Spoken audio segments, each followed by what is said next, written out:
Welcome back to the channel, everyone. Today, we're diving into a story that goes straight to the heart of our military, politics, and the very principles that guide service members across the country. If you haven't already, hit that subscribe button so you don't miss updates like this. Goes back. Chair, and I recognize the gentleman from New York, Mr. Ryan. Thank you, Mr. Chair. Thank you both for being here. We have all worn the uniform. We've all served in combat. We all love our country. We all revere our troops. And I really want to speak with you both, not as partisans, but as patriots.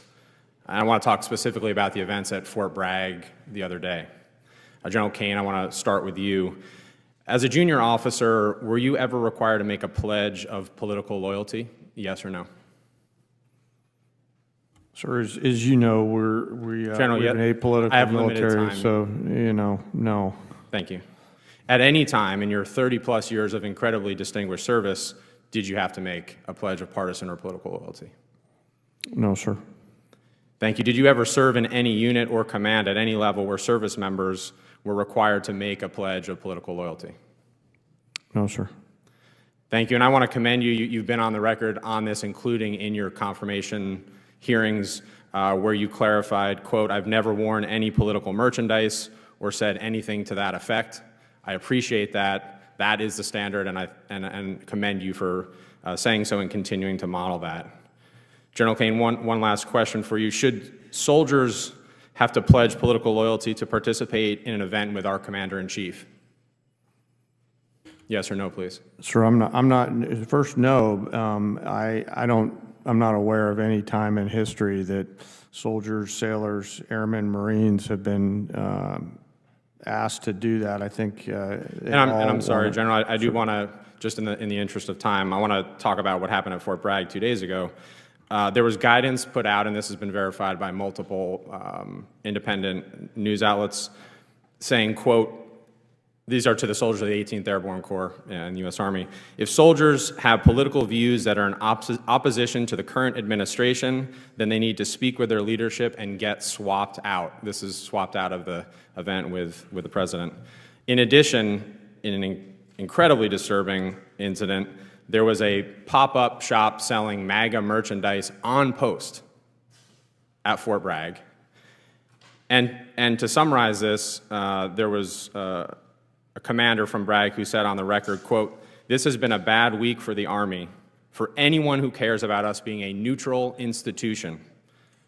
This was shameful." If those are the facts, and I know the Army is investigating at least the MAGA pop-up shop, is that appropriate, General Kane? Sir, I haven't seen any of these reports. I'm not familiar with them, but as I mentioned earlier and in my confirmation hearing, the nation demands a political, nonpartisan military.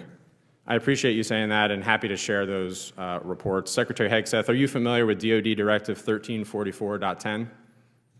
Political activities of the members of the armed forces? Well, first off, I don't buy into yes your or no? insinuation Are you familiar that pledges with, are being done under this administration. That's I reclaim my insinuation. time.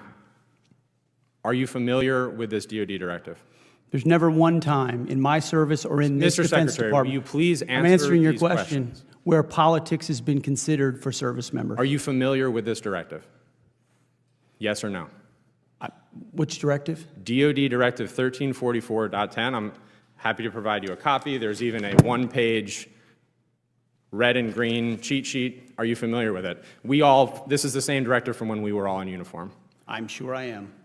Has anything changed in that directive under your guidance, given what happened 2 days ago at Fort Bragg? Is there a new policy change that we're not aware of? Again, I totally reject your insinuation. Is there a policy change to DoD Directive 1344.10? I know what you're attempting to insinuate, but there's I'll no take that as a policy no. change and there is no policy. Mr. Secretary, have you ever worn a MAGA hat in front of the troops? I own plenty of MAGA hats, but I don't. Have you ever worn one in front of the troops at an official event? I don't believe so. I don't believe so. Do you think it's appropriate for the President of the United States to wear political merchandise, including a MAGA hat, at official events, including West Point commencement? The Commander-in-Chief Yes or no? can wear whatever hat he wants, to include the phrase, "Make America Great Again," because I would like to make America great again as well. So you think that's appropriate? The Commander-in-Chief has the right in front of his troops to wear whatever he'd like. Okay, I strongly disagree with you. And I urge you both, especially you, General Kane, as we see an increasingly political rhetoric, including from the Secretary, to please, for the good of our troops, this is an incredibly difficult moment, and we need leaders like you to continue to echo the apolitical nature. I have 12 seconds. Mr. Secretary, I don't say this lightly. I have to say this on the record. I think your tenure as Secretary of Defense has been shameful and weak, and you should resign. I yield back. Gentlemen. During a recent hearing, Congressman Tim Ryan from New York raised serious questions about events that unfolded at Fort Bragg. He spoke directly to General Kane, a distinguished officer with more than 3 decades of service, about whether military personnel were ever asked to pledge political loyalty. Now, this might sound straightforward, but the implications run deep. Congressman Ryan began by framing the conversation in a way that we can all understand. He reminded everyone that, regardless of politics, these are people who have served in combat, people who have worn the uniform, and people who love this country. Then he asked the central question: as a junior officer, had General Kane ever been required to pledge political loyalty? The answer was a firm no. Then came the key question that really gets to the principle of the issue. Should soldiers ever have to pledge political loyalty to participate in an event with the commander-in-chief? General Kane's response was unequivocal. No, they should not. In fact, he added, he's not aware of any time in history where service members have been asked to do so. This moment is critical for all Americans to understand.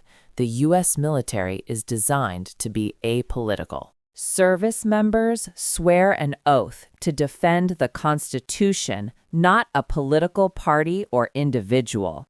The idea of requiring political pledges goes against the foundation of professional military service and could erode the trust between service members and the civilian leadership they serve.